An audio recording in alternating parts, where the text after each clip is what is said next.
ತವ ಇರುತ್ತಲ್ಲ, ತವನ ಯಾವ ರೀತಿ ಕ್ಲೀನ್ ಮಾಡ್ಕೋಬೇಕು ಅಂತ ಹೇಳ್ತೀನಿ. ಈ ರೀತಿ ಜಿಗುಟು ಆಗಿದೆಯಲ್ಲ, ಇದನ್ನು ಯಾವ ರೀತಿ ಕ್ಲೀನ್ ಮಾಡ್ಕೋಬೇಕಂತ ನಾನು ಹೇಳ್ತೀನಿ ಫ್ರೆಂಡ್ಸ್.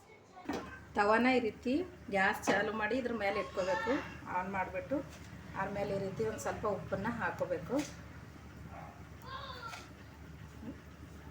ತವ ಚೆನ್ನಾಗಿ ಗರಮ್ ಆದಮೇಲೆ ಈ ರೀತಿ ಉಪ್ಪನ್ನು ಹಾಕೋಬೇಕು ಬಿಸಿಯಾದ ತವಕ್ಕೆ. ಈ ರೀತಿ ಇದನ್ನು ಚೆನ್ನಾಗಿ ಈ ರೀತಿ ಕೈ ಆಡಿಸ್ತಾ ಇರಬೇಕು. ಇದು ಎಲ್ಲ ಹೋಗುತ್ತೆ ಫ್ರೆಂಡ್ಸ್, ಜಿಗಿಟಾಗಿರೋದೆಲ್ಲ ಹೋಗ್ಬಿಡುತ್ತೆ. ಈ ಉಪ್ಪನ್ನು ಚೆನ್ನಾಗಿ ಈ ರೀತಿ ಕಳಿಸ್ತಾ ಇರಬೇಕು. ನೋಡಿ ಫ್ರೆಂಡ್ಸ್, ಈ ರೀತಿ ಎಲ್ಲ ಜಿಗಿಟಾಗಿರೋದೆಲ್ಲ ಬರುತ್ತೆ. ಉಪ್ಪಿನ ಜೊತೆ ಚೆನ್ನಾಗಿ ಕೈ ಆಡಿಸೋದ್ರಿಂದ ಈ ರೀತಿ ಜಿಗಿಟಾಗಿರೋದೆಲ್ಲ ಬರುತ್ತೆ. ಈ ರೀತಿ ಬ್ಲ್ಯಾಕ್ ಕಾಣಿಸ್ತಾ ಇದೆಯಲ್ಲ, ಅದೆಲ್ಲ ಜಿಗಿಟ್ ಪದಾರ್ಥ ತವದು ಅದೆಲ್ಲ ಬರುತ್ತೆ.